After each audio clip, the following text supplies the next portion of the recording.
Today we are learning about the grammar part. In the grammar, intermediate second year, grammar for 40 marks.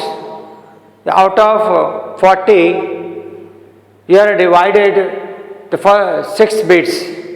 Here the first bit is the letter writing for 5 marks. Out of 2, attempt any one here. In previous class, we have discussed about how to what is the denomination of the grammar part.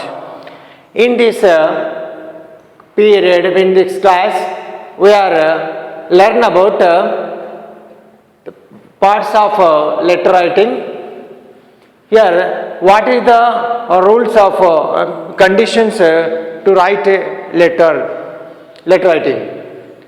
So, this is the standard. This part is taken from the grammar part for the standard of intermediate second year, second language Hindi. Today's topic is the parts of letter writings. So, okay, my dear students, today we are that parts of letter writing, that totally 5 parts are there. Out of them, the first part is संबोधन. संबोधन यह पत्र भेजने वाले और पाने वाले के लिए परस्पर संबंध पर आधारित होता है.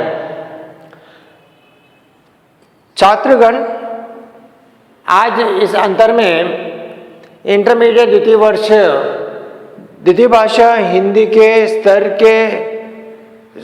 के लिए जो प्रश्न पत्र में खंड खा के अंतर्गत जो 40 अंक के लिए पूछे जाने वाला विषय, जिसमें 40 अंकों में कुल मिलाकर 6 प्रश्न पूछे जाएंगे. उनमें पहला वाला जो प्रश्न होता है वो पत्र लेखन होता है. पिछले अंतरों में 40 अंकों का विभाजन कैसे हुआ है और उसका डिनोमिनेशन मार्क्स यानी अंक का वितरण कैसे किया गया, इसके बारे में जानकारी प्राप्त की थी. आज इस अंतर में पत्र के अंग क्या होते हैं और कितने होते हैं और कैसे इसके अंतर्गत उदाहरण कैसे पहचाना जा सकता है, इस विषय के बारे में बताया गया. इसके अतिरिक्त माने पत्र लेखन के प्रकार माने टाइप्स ऑफ, यहाँ पे जो बताया गया टाइप्स ऑफ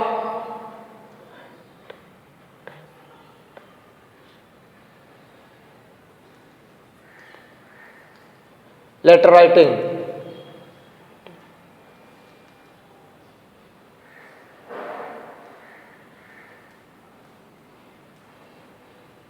हाँ, तो जिसके अंतर्गत ये दोनों विषय के बारे में बताया गया.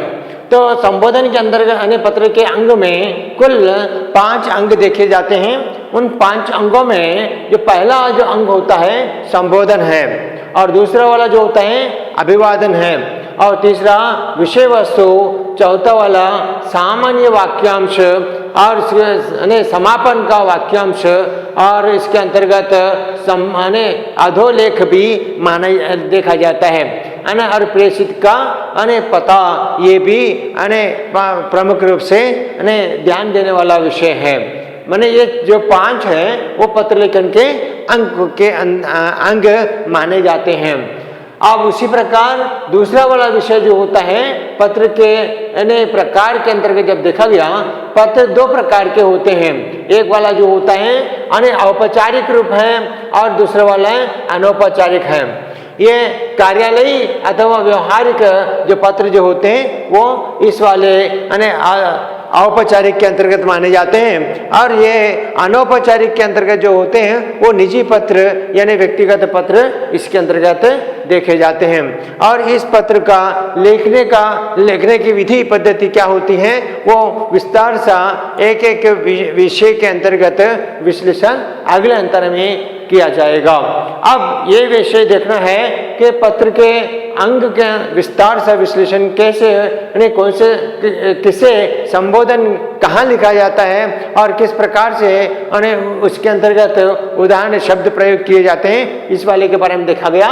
तो संबोधन जो होता है या यह पत्र भेजने वाले और पाने वाले के परस्पर संबंध होता है। It's one of the correlation in that your you and your receiver of the letter. मैंने यह पत्र भेजने वाले माने जो लिखता है तो उसका, और पाने वाले का जिसको लिखा जाता है उसके परस्पर संबंध, जो relation of that yours you and that receiver.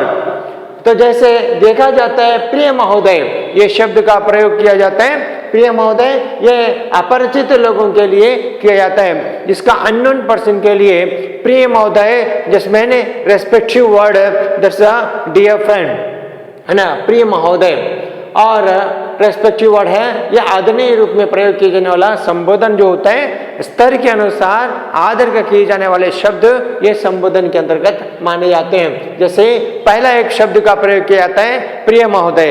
ये प्रिय महोदय वाला शब्द किसके लिए प्रयोग होनी चाहिए? ये जो होता है अपरिचित लोगों के लिए ही प्रयोग करना चाहिए। और दूसरा होता है मान्यवर और पूज्यवर या आदरणीय, ये जो शब्द होते हैं वो किसके लिए प्रयोग करने चाहिए? बड़ों के लिए, जो एल्डर पर्सन होते हैं।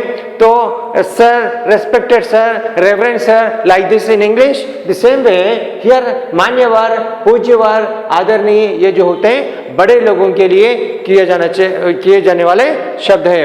अब अपरिचित लोगों के लिए क्या है? प्रिय महोदय। और बड़ों के लिए क्या है? मान्यवर, पूज्यवर और आदरणीय शब्द प्रयोग करने चाहिए। इसी प्रकार जब छोटों के लिए संबोधित शब्द क्या होते हैं? ये प्रिय या चिरंजीवी, ये छोटों के लिए किए जाने वाले शब्द है, संबोधित शब्द है। इसी प्रकार पर स्त्रियों के लिए जो होता है वो श्रीमती जी, महोदया, आदरणीया, ये जो होती हैं, ये जो शब्द का प्रयोग होता है वो स्त्री पात्र के लिए प्रयोग किया जाता है। यानी विषय पत्र लिखते समय 5 विषयों का पर 5 अंग होते हैं पत्र लेखन के। इन 5 अंगों पर विशेष ध्यान होनी चाहिए। पहला वाला जो अंग है वो संबोधन है। संबोधन में क्या प्रकार भिन्न प्रकार के शब्द का प्रयोग किया जाता है। वो शब्द जो होते हैं वो संबोधन के संबंधी, माने लिखने वाले और पाने वाले दोनों का परस्पर संबंध को जोड़ने वाले शब्द हैं। ये जो बड़ों के लिए माने जो आदरणीय जो शब्द है, ये जो होता है अपरिचित लोगों के लिए प्रिय महोदय का शब्द है। दूसरे प्रकार बड़ों के लिए है तो मान्यवर और पूज्यवर और आदरणीय, ये जो 3 शब्द हैं वो बड़ों के लिए संबोधन करते संबंधी लिखनी चाहिए, प्रयोग होते हैं। और छोटों के लिए क्या होना है? प्रिय और चिरंजीवी जैसा शब्द का संबोधन के स्थान में प्रयोग करनी चाहिए। और श्रीमती जी, महोदया, आदरणीय, ये जो होते हैं वो स्त्री पात्र के लिए संबोधित शब्द के रूप में प्रयोग करना चाहिए।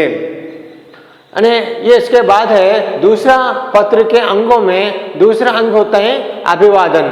अभिवादन में क्या होता है?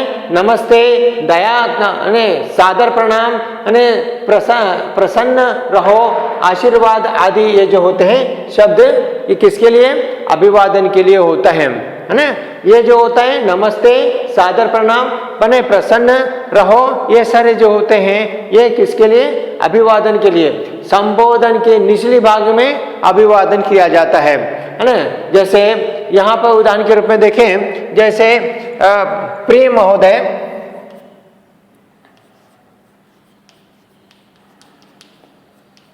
आदरणीय,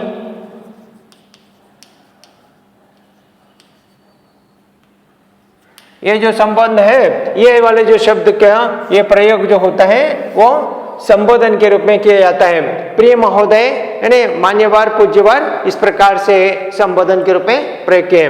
और ये स्त्रियों के लिए ये श्रीमती, महोदया, आदरणीय, ये स्त्री। और अभिवादन जो होता है नमस्ते, आदर, सादर प्रणाम, प्रसन्न रहो, ये जो है इसके संबंधी प्रयोग करने वाले अभिवादन के संबोधन के निचले भाग में अभिवादन होनी चाहिए। इसके बाद विषय वस्तु के अंतर्गत जब होता है, पत्र की मूल बात जो होता है वो विषय वस्तु का रूप होता है। और विषय वस्तु और सामान्य वाक्यांश जो होता है अभिवादन सहित शुभ कामनाओं के साथ सहित होनी चाहिए। सामान्य वाक्यांश है ये क्या होता है, समापन, समापन माने एंडिंग। जैसे निचले भाग में हम कंक्लूजन जो लिखते हैं धन्यवाद इस तरह से कृतज्ञ इस तरह से जो होता है ये अभिवादन सहित, अभिवादन जिस प्रकार किया जाता है उसके साथ में शुभ कामनाओं का सहित लिखनी चाहिए, शुभकामनाएं। ये अंतिम वाले ये समापन जो होता है conclusion end of the letter year ends with thanks congratulations as per their wish. और अधोलेख मैंने आपका भावदी ये जो निचले भाग में पत्र के दाईं ओर ये लिखी जाती हैं ये जो बताया आपका आपका या भवदीय या शुभाकांक्षी अरे सने ही इस प्रकार से ये किसके अंदर आते हैं, ये अधोलेख के अंतर्गत किए जाने वाले शब्द हैं। और प्रेषिती का पता जो होता है, प्रेषिती का माने जो पेश करने वाला, पेश करने वाला माने लिखने वाला, लिखने वाला जिससे लिखा जाता है पत्र वो वाला। प्रेषक का नाम जो लिखना है माने बाईं ओर आरंभ में लिखना है। बाईं ओर का मतलब है left side, top of the letter, top of the paper left side you should start the what one your from address, address of the letter right. प्रेषिती का पता जो होता है वो अंत में होता है। कंक्लूजन ऑफ द लेटर जो होता है वो प्रेषित का अंत में इसका समापन कर देनी चाहिए। इस प्रकार से पत्र के अंगों में 5 अंग होते हैं। कौन कौन से? संबोधन, अभिवादन, विषय वस्तु, समापन इसके साथ साथ में प्रेषिती का पता। यह जिसके पता अंतर्गत है जो सेवा में इस प्रकार भी लिखा जाता है। ये जो थे पत्र के अंगों के अंतर्गत। इसके अंतर्गत और दूसरा विषय जो होता है पत्र के प्रकार होते हैं। Types of letter writing. When totally in Hindi, the 2 type of letters are there. Here is औपचारिक, here अनौपचारिक। here औपचारिक का माने जो कार्यालय यानी व्यवहारिक जो होते हैं वो जो होता है वो कार्यालय के यहाँ पे औपचारिक के अंतर्गत है। ये अनौपचारिक माने ये जो होते हैं निजी माने पर्सनल लेटर्स जो भी होते हैं वो व्यक्तिगत जो होते हैं ये अनौपचारिक है। अनौपचारिक के अतिरिक्त जो भी पत्र हैं माने कार्यालयी पत्र माने छुट्टी पत्र है, आवेदन, निवेदन, ये सब जो होते हैं वो औपचारिक के अंतर्गत हैं। जो व्यवहार से संबंध होते हैं माने कार्यालय से संबंधित होते हैं वो औपचारिक के अंतर्गत आ जाते हैं। मैंने in English you say simply letter writings are your official letter, personal and your business, जिसको हम हिंदी में क्या कहते हैं? ऑफिशियल का माने कार्यालय और ये जो होते हैं पर्सनल माने निजी और अंतिम में ये व्यापारी। लेकिन हिंदी के अंतर्गत जो बताया गया ये निजी पत्र जो है ये अनौपचारिक है।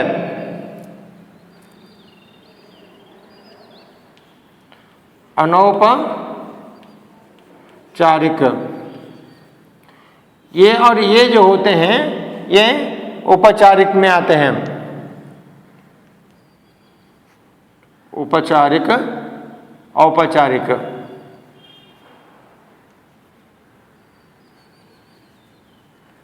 इस प्रकार से पत्र लेखन के अंतर्गत जो बताया गया the 3 type of letters, but in Hindi that official and that business both all in what one as a औपचारिक। in अनौपचारिक means जो those letters are containing of the personal letters here is called as a अनौपचारिक। इस प्रकार से पत्र लेखन के प्रकार और पत्र लेखन के अंग इस प्रकार यानी क्या होते हैं इसके बारे में जानकारी दी गई। In this period you say you can learn about what are the parts of letter writing and next only what are the types of letter writing. both you know that how many parts your letter writing means totally main parts of the letter writing means 5 only. Means how many kinds of letters, types of letters means 2 type of letters are there. Mean in English you say simply the official personal business as a 3 types, but in Hindi just you having that औपचारिक and अनौपचारिक both are 2. Okay, धन्यवाद.